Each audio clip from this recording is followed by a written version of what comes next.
Go. Okay, let's go ahead and get started. Good afternoon, everyone. Thank you so much for joining us today. We're excited to talk to you about how we can optimize peer assessments in our classrooms to try to create engaged learning. I'm Jaclyn Celebrezze. I'm an assistant teaching professor here at the University of Washington, where I teach a year-long course in predictive and persuasive legal writing to our first-year students. And Carla, I'm joined by today. Carla wears many hats. Do you want to go ahead and introduce yourself, Carla? Oh, yes. First of all, can y'all hear Jackie okay? This is not like optimized for this room. We didn't know we would be in 138. I'm Carla Wale, and I am the Associate Dean of Information and Technology here at UW Law and the Director of the M.G. Gallagher Law Library and a teaching professor in the law school and the iSchool and the director of the graduate law librarianship program at the University of Washington. And Jackie and I decided to do this together because we both actually use peer assessments for real in our classes and in a variety of ways. Jackie and her colleagues in LARW have been doing it a certain way, and then I've been part of the pilot last year for integrated technology solution in Canvas, our product FeedbackFruits, and I've been using that, which is what we'll mostly talk about beyond just sort of like why using peer assessments is really helpful for active learning, even in law courses. All right, Jackie, ready? Yeah, sure, go ahead. So I think that we all are trying to, I think everyone here is probably trying to optimize as much active learning in their classrooms as possible. But before we jump into talking about peer assessments and best practices, I just want to make sure that we're all on the same page in terms of what we are referencing when we say active learning. So Carla and I are really just referring to engaged learning, right? Anything that takes students from being a passive spectator in the classroom to trying to make them into an active a participant in not only the classroom, but also in the learning, right? So we're looking for opportunities that engage everyone in the classroom, not just individuals who choose to participate. So these are oftentimes going to be things that involve hypos or examples, things that are hands-on learning experiences that let students work collaboratively, work together in small or large groups to really try to take the lessons and techniques and skills that we've taught them over the weeks of the course and apply them to a new and different situation. And really what we'll focus in on here today is how we can optimize peer assessments as one of those types of active learning. And again, I think many of us already know this, but the reason that active learning is kind of our ideal here is that it really has three benefits, right? One is it creates that buy-in that we're all trying to create in the classroom. It makes the students more engaged and more motivated, right? The second benefit is that it allows for real-time edits or clarification. Instead of having students wait till the very end of the course and really kind of cram or try to identify what they know and what the missing pain points are for them, it really allows them to methodically identify what they have mastery of and what is perhaps a little bit of a gray area for them. And as an instructor, it kind of has the side benefit of if you identify or notice that you're having multiple groups of students with the same pain point, that's a really good indication that maybe you need to have some global reinstruction, right? Maybe you need to approach that concept, reintroduce it in a new and different way for all of the students. But perhaps the most important and biggest benefit of active learning exercises in your classroom is really that it creates durable learning, which is really our goal for all of us, right? We want to try to optimize and create as many opportunities for students to pack up the toolkit that we've given them and walk out the door with it and transfer it to the real world situation, right? To their real world profession. So I want to ask you all, the reality is that's really kind of our goal, but our reality is sometimes a little bit different, right? And so this is purely hypothetical, I assure you. This is not at all taken from my own life. But I want to ask you about this situation that we're calling the be everywhere at once, right? Let's imagine you have, let's say, 47 students in your course, and you have a written submission or assessment, right? That allows students to take and apply all of the skills that you've given them or had them practice throughout a semester or a quarter. And it's worth 70% of their final grade. And so students have been building this slowly, but you really want to try to encourage the iterative process, encourage a growth mindset, right? Get students to reject the one and done ideal of practice and really embrace the idea that by reviewing and the rewriting, that's really where growth happens. But it's also the last week of your term, and you personally have 6 meetings to attend, 2 classes to prep and deliver, and a symposium to participate in. What would you do here as an instructor? What do you think the best options are for trying to give students the opportunity for feedback? And I can just repeat what anyone says for the recording. Options? Last week of the term. Yeah, I mean, this is what the last week of the term typically looks like. Maya? What? Put them to work. Oh, put them to work for you. Look at you skipping ahead. I was going to say clone myself. Ben? Feed it all in a chat GPT, see what it does. Jackie is about to spill out her water. Damn.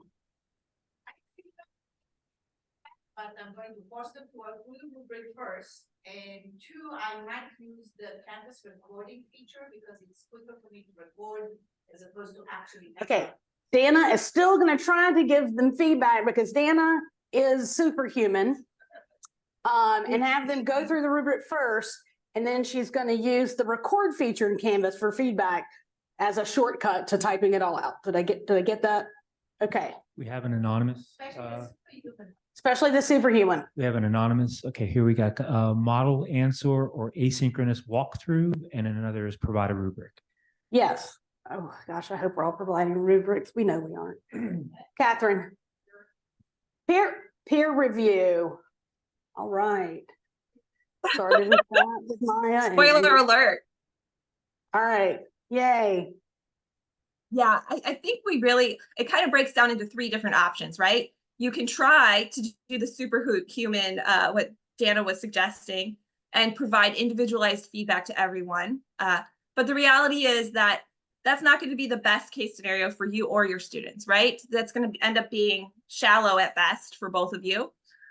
You can do that asynchronous or synchronous walkthrough, but that's only going to allow those who choose to participate to observe, right? It's not going to really give them the opportunity to participate. And I think the best choice is probably to try to work in a peer assessment, right? Or a peer review, as we often call it in writing. And really, this has benefits for both the student and the instructor, right? The immediate for the instructor is we have here decreased workload, right? But perhaps right sizes your workload is more apt, right? It gives you that opportunity to let students practice, but in a realistic time frame. It will also give you personally those improved deliverables.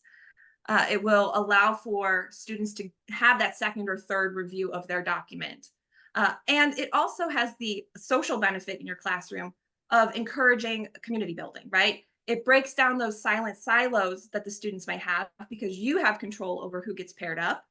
And it encourages them to see that no one has all of the right answers, right?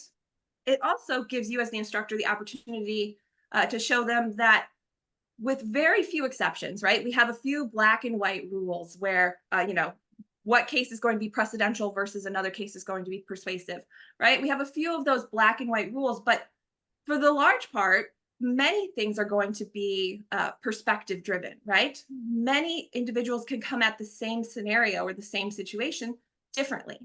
And this really kind of gives the student the opportunity to see that you as the instructor are not there's not a finite answer, and that the instructor is not the the end-all be-all resource of all different perspectives. For the student, it's incredibly beneficial for both that community building, but also from a durable learning standpoint, right? It gives them the opportunity to retrieve all of that information that they've gathered over the past weeks and apply it to this new situation. It allows them to elaborate and make connections between the concepts and an example that is right in front of them. And it also lets them work on their metacognition. They have to really think through how they're going to approach reviewing the document and how they approach putting together their own document. And perhaps most importantly, it really gives them an opportunity for constructive criticism, both giving and receiving, right?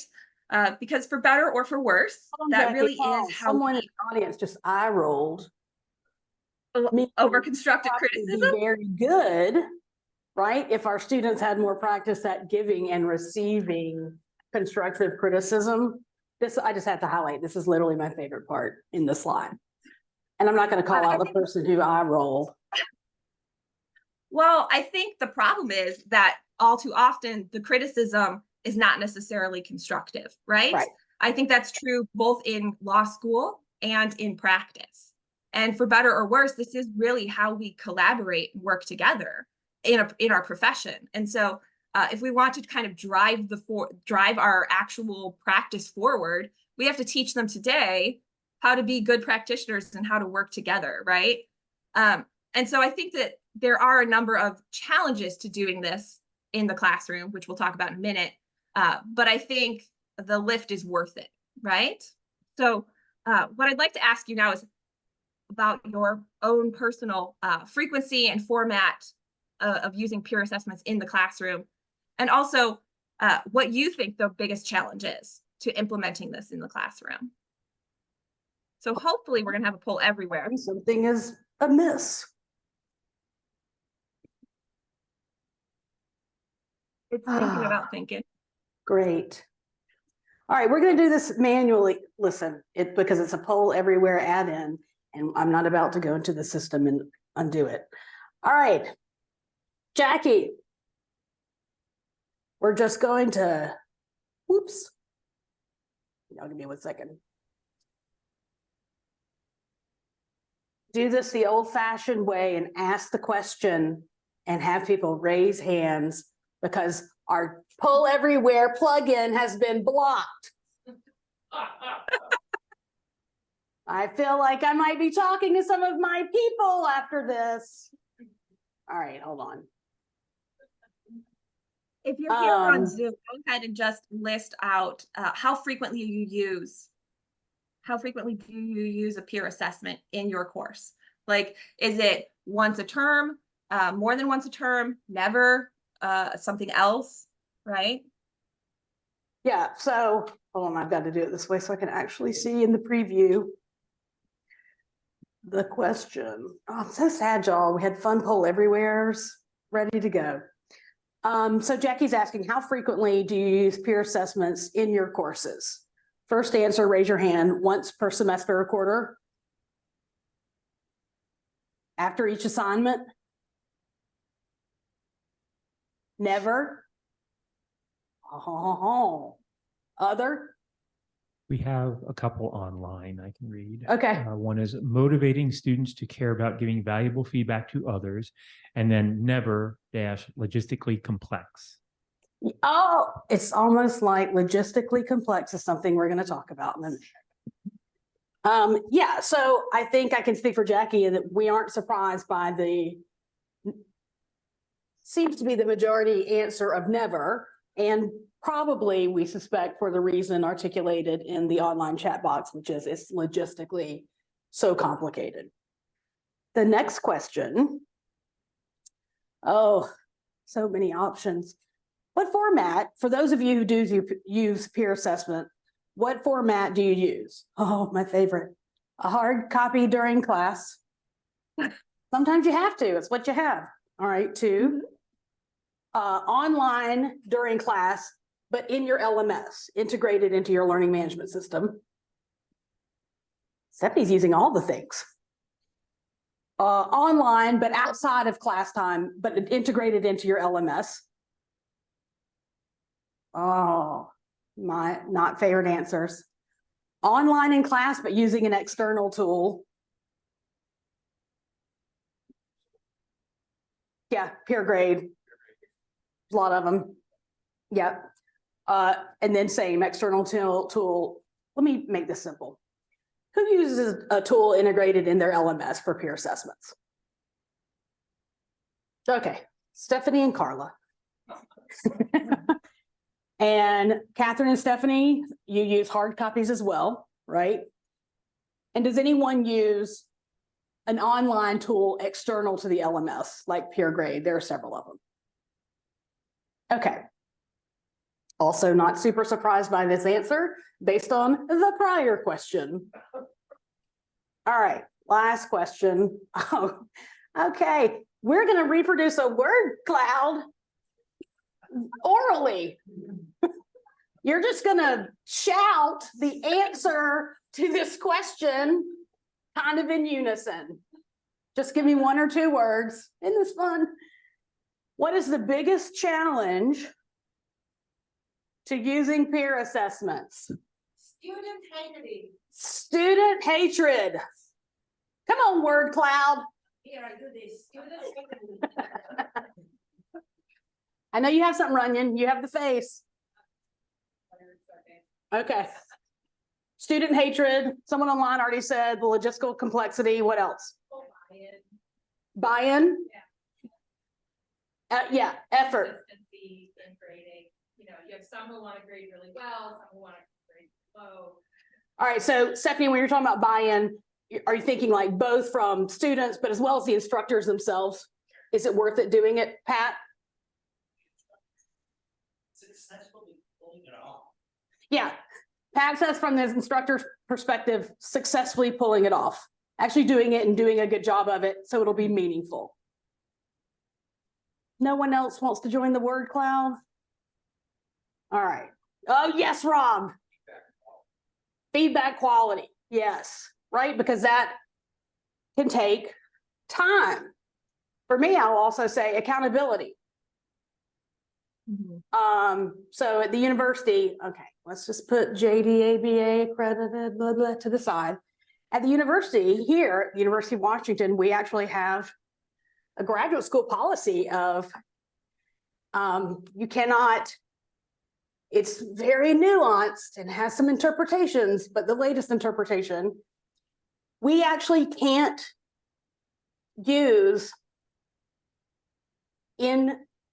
including integrating into someone's grade, like an assessed grade another student gives them, but we can use that assessment grade, think like a scale of 1 to 5. We can use it to inform what we decide to give them as part of their grade.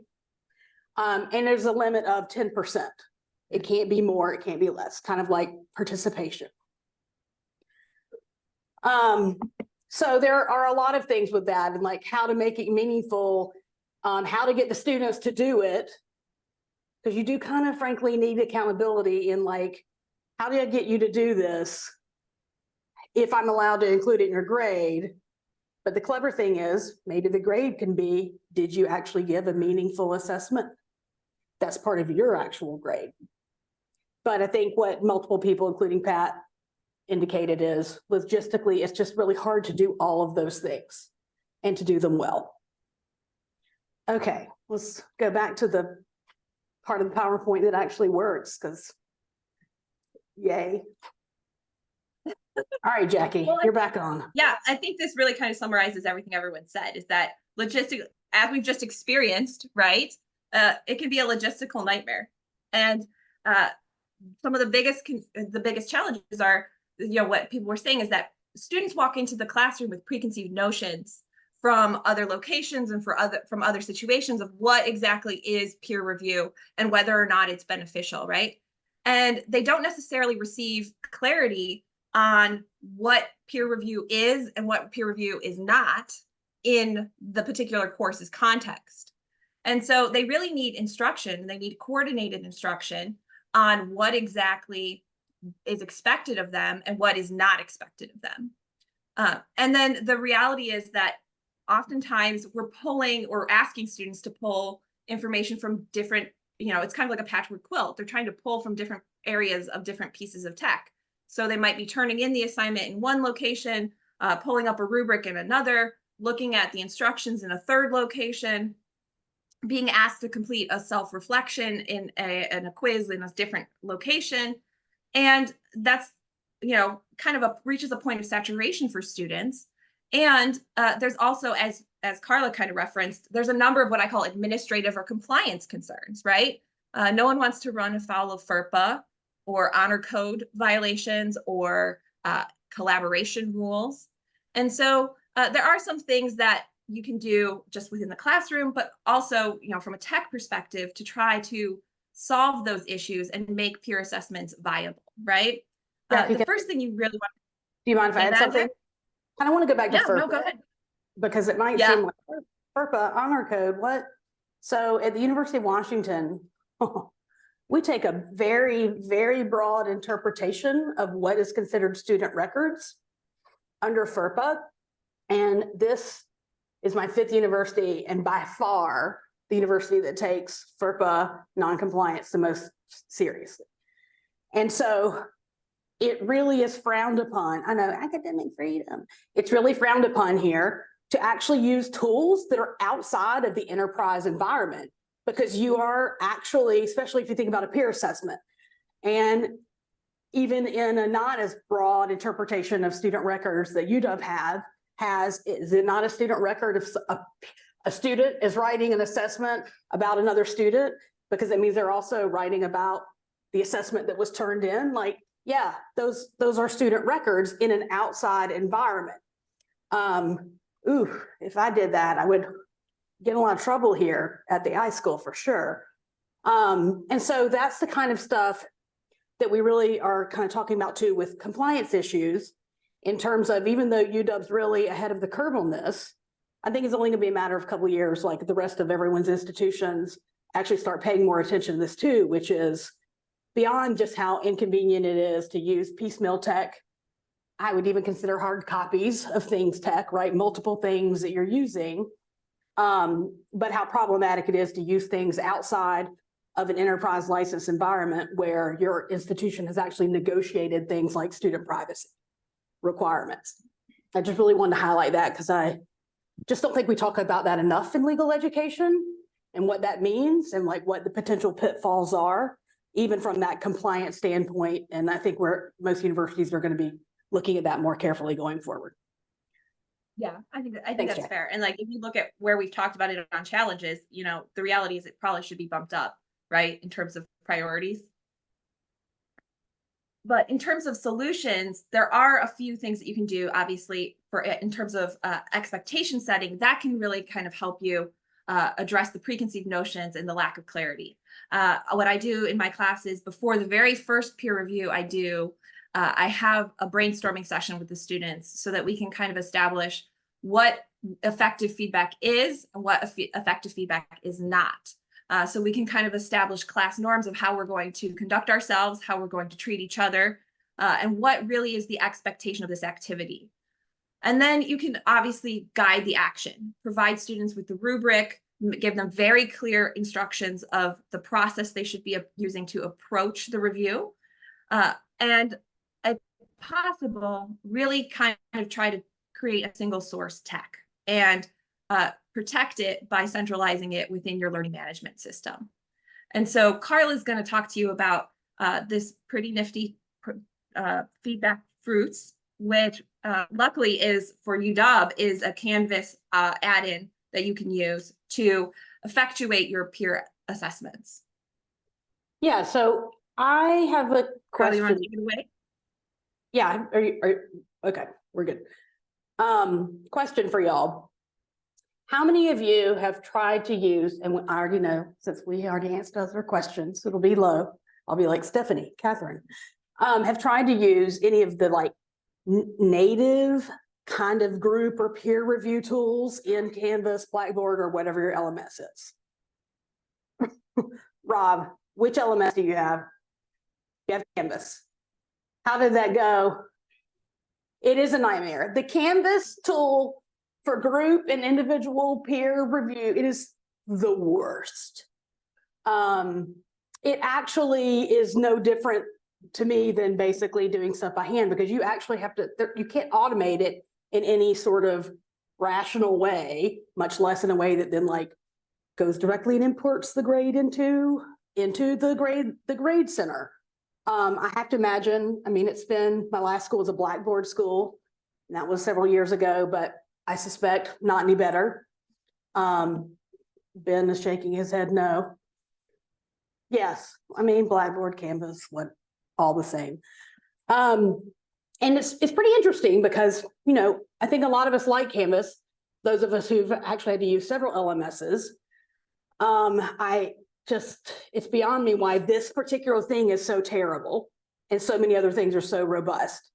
And so really, I have found that it has been, I mean, I didn't pay for it, the university did, but I'm glad that the university decided it was worth the investment after the pilot last year to actually get an enterprise license for FeedbackFruits, the LTI for Canvas, so that it is all integrated. There are other options as well, but this is the one we decided we really liked after the pilot. They're out of Australia. We gave them a bunch of feedback and they streamlined some stuff because, you know, they loved all the bells and whistles. There is such thing as too much technology. But it really is a great example of a product that solves kind of all these problems in one neat, simple solution, right? You can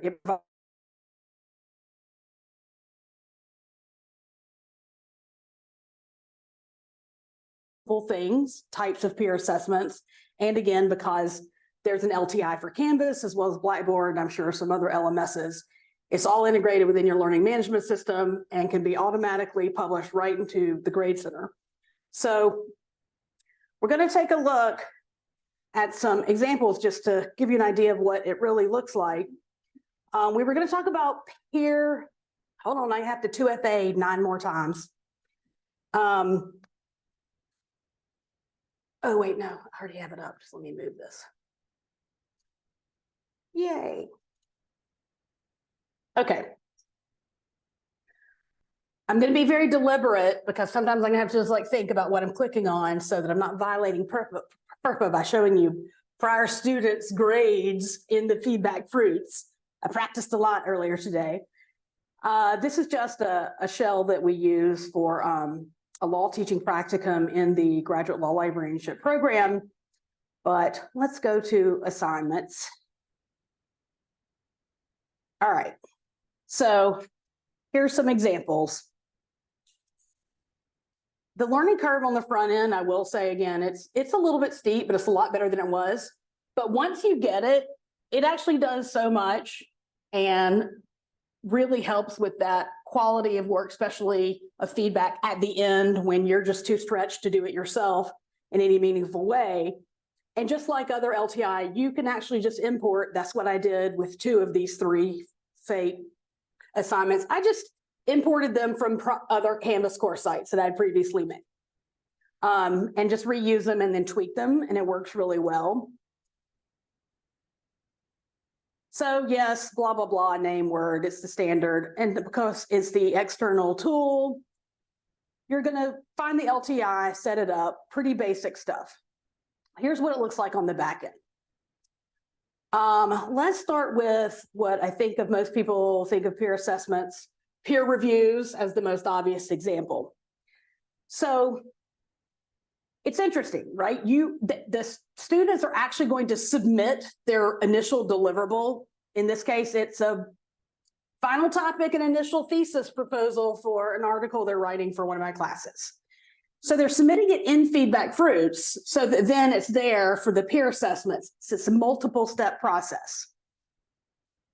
So that's kind of the one thing remembering with these tools. It's not the only one where you really need to spell out in the separate LTI, like this is multiple steps. One thing during the pilot, it only populated the ultimate due date into the calendar. They fixed that after we said something, and it'll populate all of the steps of the due dates, which is pretty awesome. All right, so let's go into edit mode. I'm gonna minimize this a tiny bit. Okay. So this is where I'm just repeating what was in the standard Canvas assignment that I'm like linking the LTI to. Here, this one has 3 steps, blah, blah, blah. It's really, I just find it fun now. At first it was really challenging, but here's where you start to make decisions about, okay, is this going to be done individually? Is it done, is a group doing it together? Are the students evaluating each other separately? Or are you doing this for like group evaluations? Are they evaluating within their own group? Or do you want groups to evaluate other groups outside? So kind of any scenario you can think of that would be useful for a peer assessment, they have an option for it. All right, so submission. It's what you think it is. This is where you're just going to do what you would normally do in Canvas and say, here's when this is due. Here's what it looks like. Here are the file requirements, right? If you want to restrict it, due date, anonymity. Do you want the submitter to be anonymous to the peer reviewers? Probably. Visibility. Who can actually see handed in work and beyond? Is it just the peer reviewer or everyone? And then you can actually put in more instructions if you want in terms of what you want them to do for the initial submission for themselves. In this case, their topic and initial thesis proposal. Okay, that's basically step 1. Then step 2, you're going to scaffold, right? Have the next due date, and that is about giving the reviews, the peer assessment itself. And this is actually where FeedbackFruits, from the couple I've seen, I think excels more than others in terms of you can configure the criteria. All right, add a rubric. You can also add a scale criteria or make it comment only.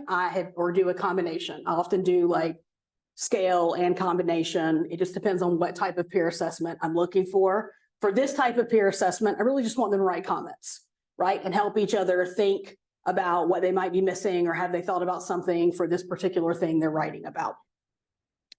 And yes, you can create your own library to just not even have to import in, just click on it from the library template library, I should say. And then anonymity again, right? Reviewer anonymity. Probably pretty important because you want there to be quality in the actual constructive criticism that is being provided. And again, you can add more stuff. What's interesting, and I haven't seen this on the other products I've seen over the however many years, is you can opt to include a 3rd step, which also can be into grading, which is, did the student, right, the initial submitter of the deliverable, have they actually received and read their reviews? And you can even have them write comments, respond to the peer assessment comments themselves. So forced engagement, yes, but isn't that what we all do? This is really pretty interesting. This is really, we're on the quarter system. I've only used this once, and that really just has more to do with, I have 10 weeks, right? And you really want to have people given enough time to give quality peer assessments of the work. And so then by the time you're done with like one thing, it's like 3 weeks. And so if you have time and you're only thinking about like one project going through, actually including has the student received their reviews and even sort of like engaged with responses to the initial comments can be really useful. But here's kind of the fun part, nerdy fun part, where you can configure the grading. So for me, often it's here, I'll just open the configuring part. Here we go. All right. So when you created the initial assignment in Canvas, you said this is worth, or I did like 60 points, right? So this is where you're going to determine what's the percentage of those 60 points in this multi-step process that students will get credit for. Did they submit the initial topic proposal and thesis? All right, 20%. Did they submit that on time? Another 20%, right? And you can toggle these on and off, and you can change the percentages to what you want them to be. It's very customizable. And then in this case, right, did they give the reviews?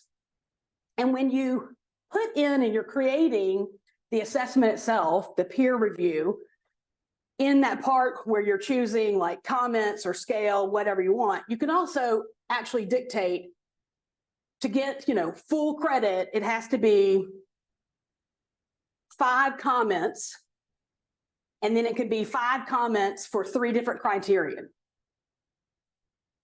And it allows you to customize what those are and give guidance about here's what criterion 1 is, criterion 2 is, criterion 3. And then I usually give kind of broader, what does constructive criticism look like? What's useful for the reader? 5 comments each. So then you can scale how much of that 60 points, percentage-wise, the peer reviews themselves are worth. And then if you're including that third step of, did you receive the feedback? And then also, did you give feedback to the feedback? Again, you can toggle those on and off to be the percentage you think makes sense, right? For getting credit for the full assignment, whatever that value is worth. Now,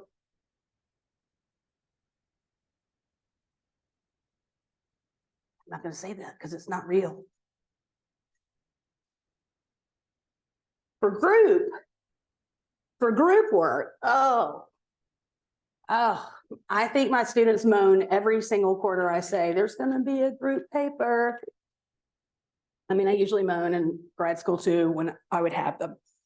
But again, not one person, including I as the instructor, have all the answers. I think it's really useful to have lots of different eyes on paper working together, but also learning to build a community and learning how to collaborate, which you will have to do in your new chosen profession, is really important. But a lot of the issues stemming from group member work, right? What is the saying? When I die, I want you to be one of, to finish it, Pat. I want you to be one of my pallbearers so you can let me down one more time.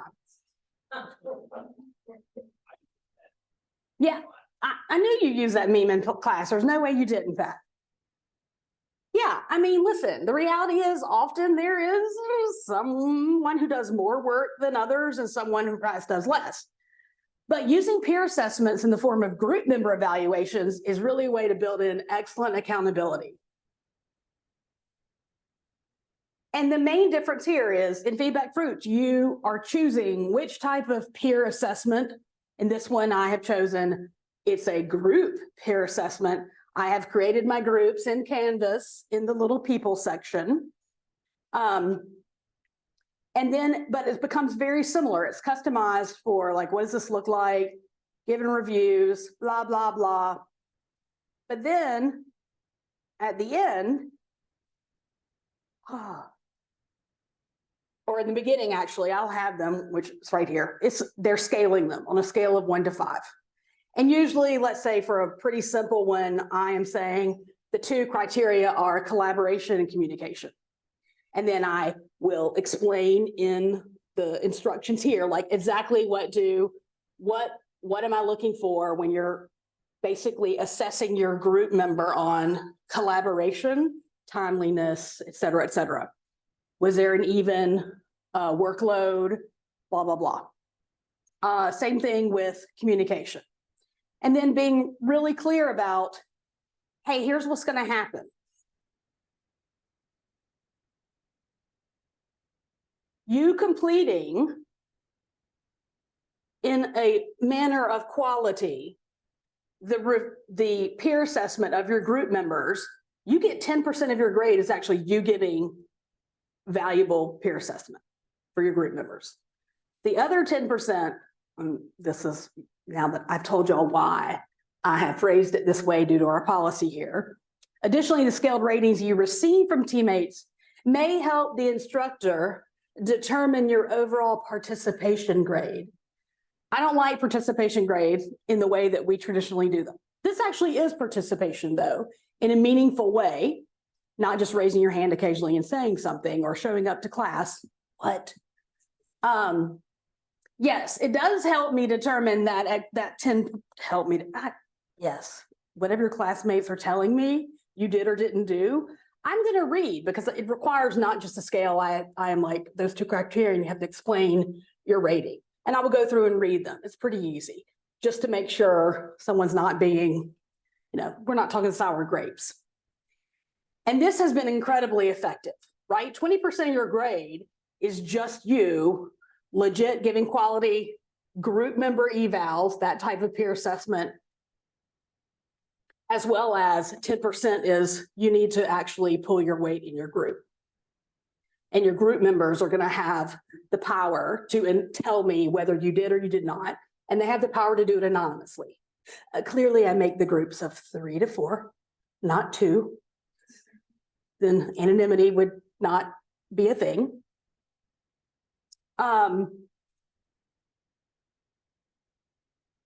Okay, this is where I'm going to just be, it's the last thing we're going to talk about. I just want to show you. This is where I have to be very deliberate about what I'm clicking.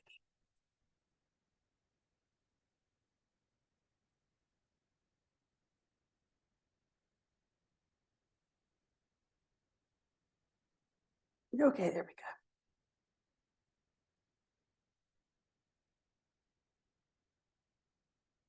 Okay, so this is one for a class I just finished last quarter in the spring.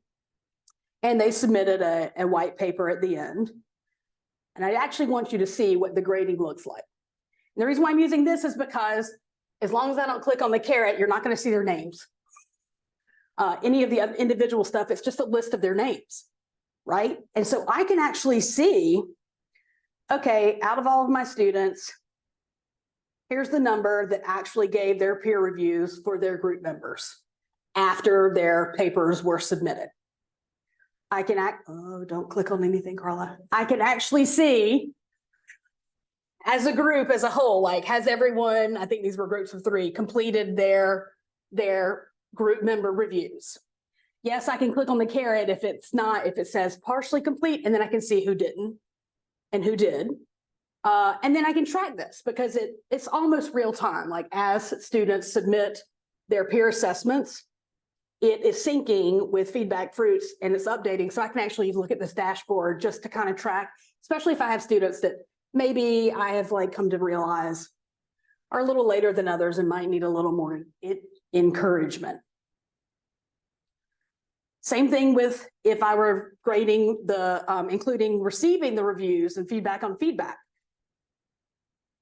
It's only 0% because I didn't include it in this one, but I can actually see what the status is of that. So at every step, right, of the actual peer assessment, I can see where the students are and if they're meeting the benchmarks and in a timely manner.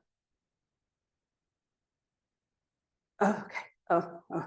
First I thought I saw a name. I was like, no. All right. Well, here's the kind of fun part. And they streamlined this because it was kind of out of control last year in the pilot. Okay. So when I set this up, this particular one, right, I just set it up for the 2 steps of completing, giving the feedback, right, assessing your group members after your paper, how they did. That's half of the points this is worth. Let's say that I think this is worth 20 points. So 10 of your final grade points are just, did you do it? And I've read the comments, so I know their quality. And that's really like completing on time and then giving me that 1 to 5 where you are rating your group member. Then I put in 25% for your comments about communication, your constructive criticism, right? For how your group member either was amazing or could improve. And then same thing with the collaboration for the other 25%. See, there are some outliers. Click on the button.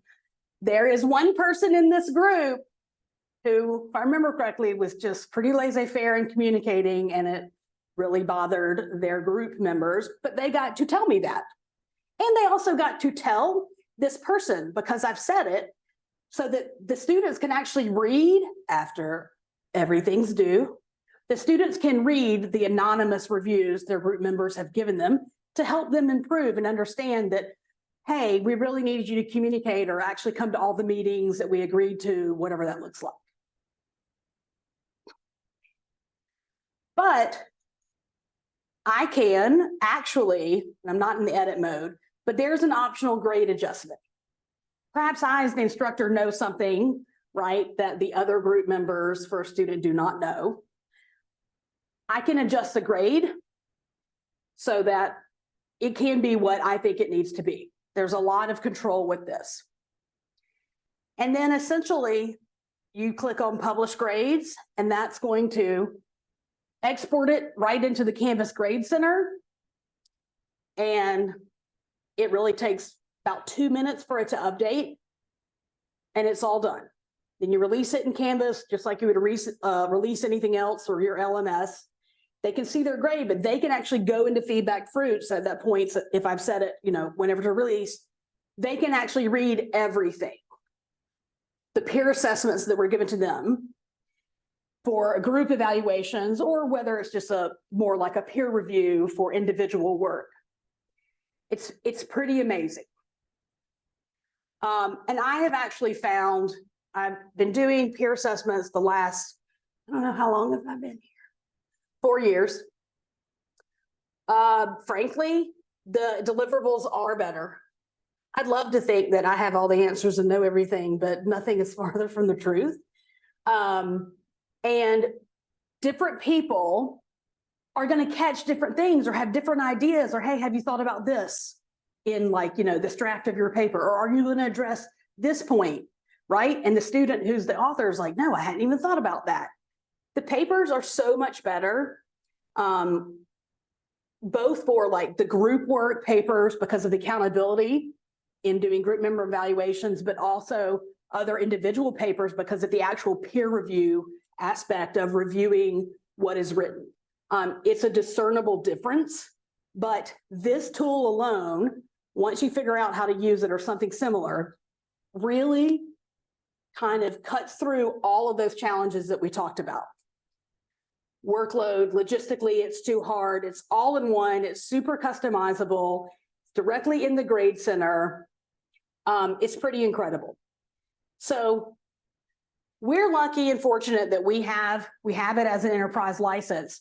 But I would actually argue, especially as we learn, hopefully our colleagues continue to learn, that active learning really does have a significant place in legal education, and it should be even more present than previously, but that peer assessments can play an incredibly important, vital role, not just in, as Jackie said, right-sizing our workload, but actually in improving the experience for students, the community building, but actually improving their writing and improving how they work in groups and collaborate with other people. It is really worth the money, even if you're just at a law school where you're just going to think about getting sort of a site license for your sub account for Canvas, for example, which if the university didn't have it, we could do it at the law school and we could do it at the high school. Pat. I want to call it forbidden fruits, but feedback. I know you said there's a university-wide license. Yeah. Is it expensive? So, well, the university-wide license, yes. But it, for a smaller unit like a law school and iSchool, it is not inexpensive, but it's not any more expensive than any of the other peer assessment products that I have seen. And I would actually argue that, and of course I can't give you a number because it's all like FTE and blah, blah, blah. Yeah, it's not gonna be any different than most things where the price tag you think is shocking psychologically because it's like a number. But when you really start thinking about the value it provides, but also even in terms of, human capital of, oh, Stephanie maybe doesn't have to do like hard copy, internal tool, external tool, and then how do I put that all together? It really is worth it.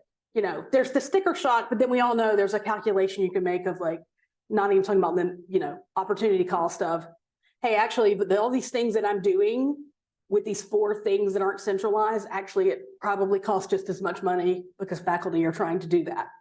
And I think it's important to really think about that, both and the actual cost in sort of faculty time and the opportunity cost, especially as we are going to really continue to see more and more peer assessment, I believe, as part of a really robust active learning environment, even if it's ungraded peer assessment, right? You can make these all worth 0 points, but it's still an activity that's really important for that engagement, community building, to Jackie's point earlier, metacognition. There's just a lot of really excellent research out there about why this is super helpful. And yes, that applies to legal education too.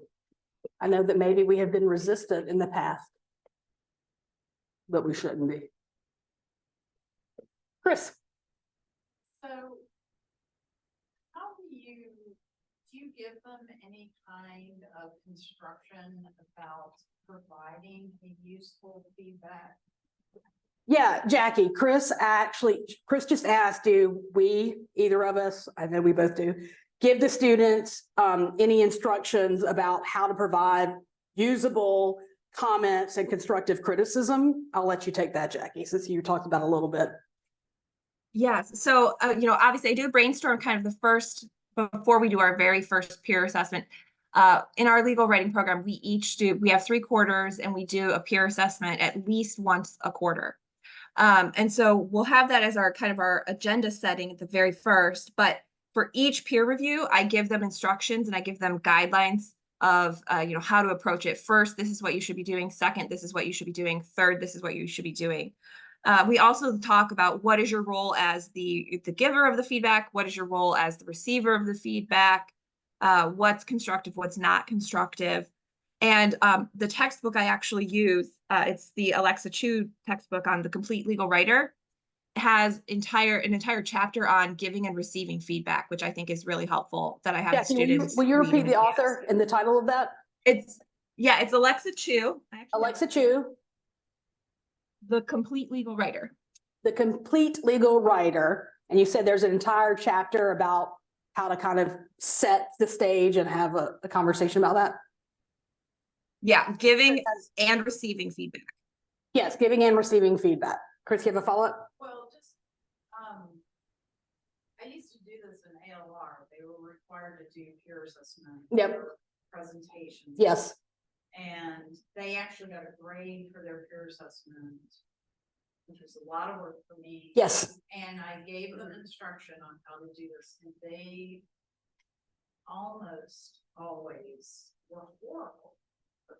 Like, I tried multiple ways of trying, like, I've tried multiple ways of giving them instruction and how to give feedback, and they are really bad at it. And I don't know how to make them better. So Jackie, Chris is saying that, you know, she used to have students do peer assessment, peer reviews in advanced legal research. And even though she like gave a lot of, provide a lot of priming, they were terrible. And she's tried a bunch of ways and just hasn't been successful at getting students to give quality ones. If you think about that for a second, Jackie, for me, I think I've been fortunate that hasn't been my experience, but the few times it has happened, this is where I actually get to go in and put in a grade, right? The grades and FeedbackFruit are automated in terms of, did you turn a thing in by this date? But I can go in and read and say, that is garbage. And I told you, you are not going to get credit for this if it's not meaningful to the peer you're assessing. Nope. And they typically learn pretty quickly. Yeah, nope, you're not getting credit for this. Like, it actually has to be within the parameters of what, you know, we've primed you for, and be constructive and be useful, because you want your reviews to be useful from your peers as well.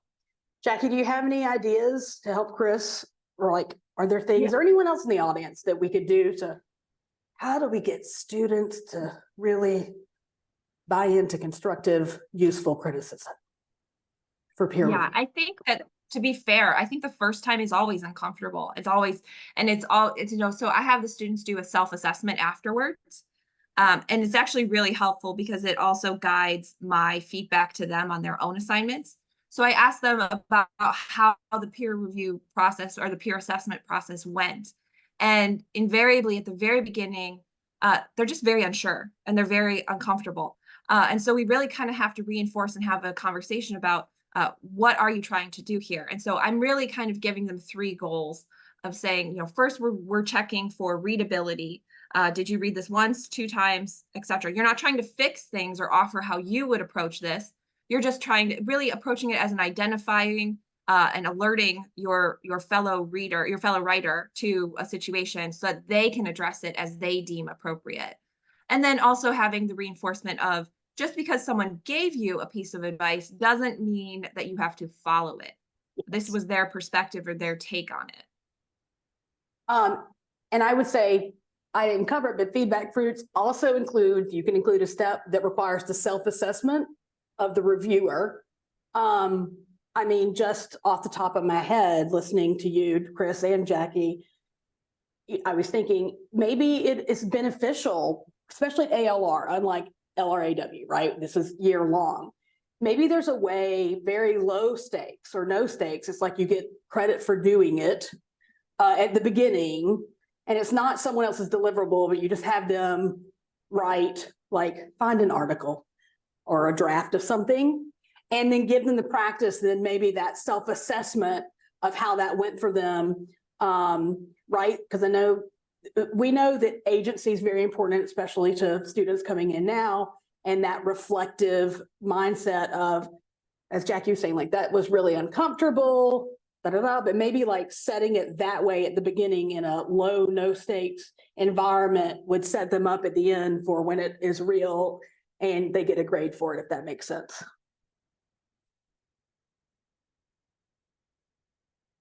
Catherine and then Rob, we've got just a few minutes left.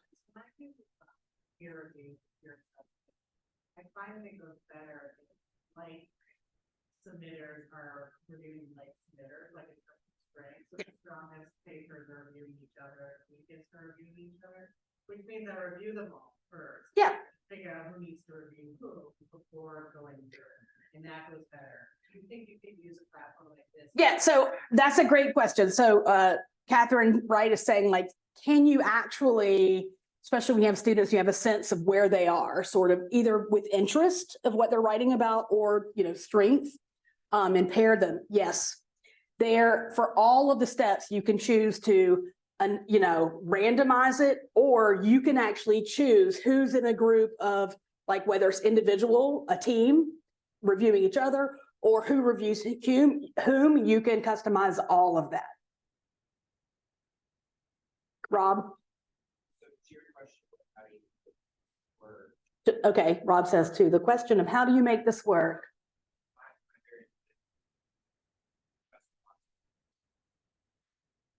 A model. Discuss all of the in class. Okay, so Rob is saying in Amanda Watson, who's at the University of Houston that Rob works with, did you say your upper writing or which class? Upper writing class, you modeled and did it collaboratively with students, like what, at the beginning of the semester or before they actually engaged in the real work? Okay, after their first very short writing sample, the class, you did model peer review and then discussed it as a class. What, like how that feel, what worked well, what didn't. Here's a really good one. Here's a one that needs improvement. Yes, no. And Rob is saying, so your students had a discussion, but Rob and Amanda as the instructors provided the feedback. But it was like in the class, right? Environment. Okay, that's pretty interesting. I'm gonna try that. Oh, Dana. And one last thing I was going to mention, Carla, is that if you have multiple sections, Yeah. One thing that I've done is I have cross-sectional review. So basically my students are being reviewed by someone who's not being graded against them. And that has really kind of increased the comfort level, increased the actionability of the feedback and the candor of the students. And I actually have not tried FeedbackFruits for that, but I have to imagine there's a way to do it. There's nothing I have found that can't do at this moment.